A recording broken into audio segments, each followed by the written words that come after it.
This video explores a critical question: who owns the water? We will examine how water status has been reframed administratively and economically, and what that means for legal rights and public access.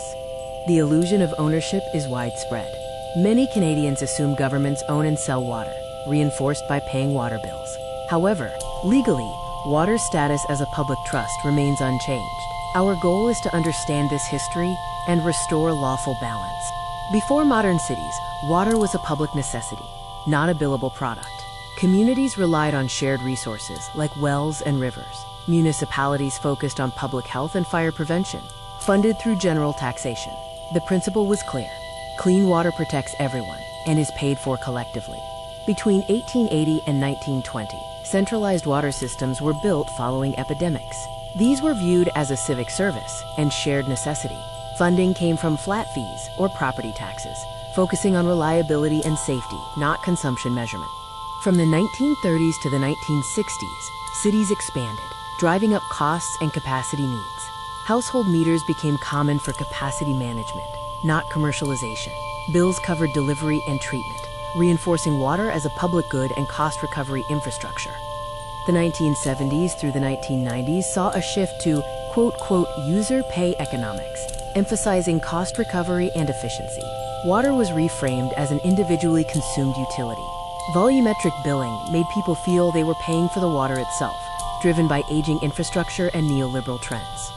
From the 1990s to the 2000s, there was a shift towards privatization, framing water as a global commodity subject to trade. This led to the growth of multinational water corporations and a focus on efficiency and pricing to manage scarcity. The 2010s to the present ushered in a data-driven utility model, introducing smart meters and tiered pricing. It's described using terms like, quote, asset management and, quote, revenue neutral, reinforcing the illusion of ownership, even though no legal transfer of ownership occurs. Water pricing models balance revenue and conservation. These include flat rates, volumetric charges, and increasing block systems. Other approaches are seasonal pricing and conservation-oriented models using rebates and penalties to encourage sustainable habits.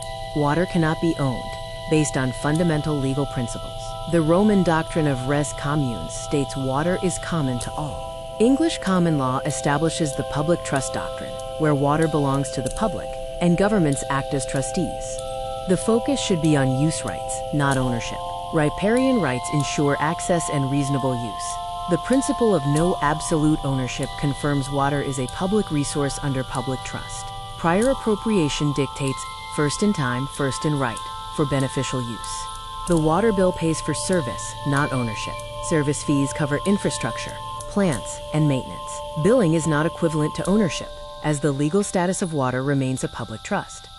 Private water ownership carries risks, including arbitrary denial of access and weaponized control. The common law solution is stewardship, which prevents these abuses by affirming that water is held in public trust. If water were owned, it would lead to risks and abuses such as arbitrary denial of access or conditional privilege. Common law provides the solution through stewardship, ensuring water remains a public resource. Strategic actions for water rights involve reframing language to emphasize payment for delivery and treatment, not buying water. We must assert public trust, challenge overreach on access, and mobilize communities for collective action. The core principle is that governments manage systems. They do not own the water. Citizens are beneficiaries of a shared resource held in trust. We restore balance by understanding the difference between administrative reframing and legal reality.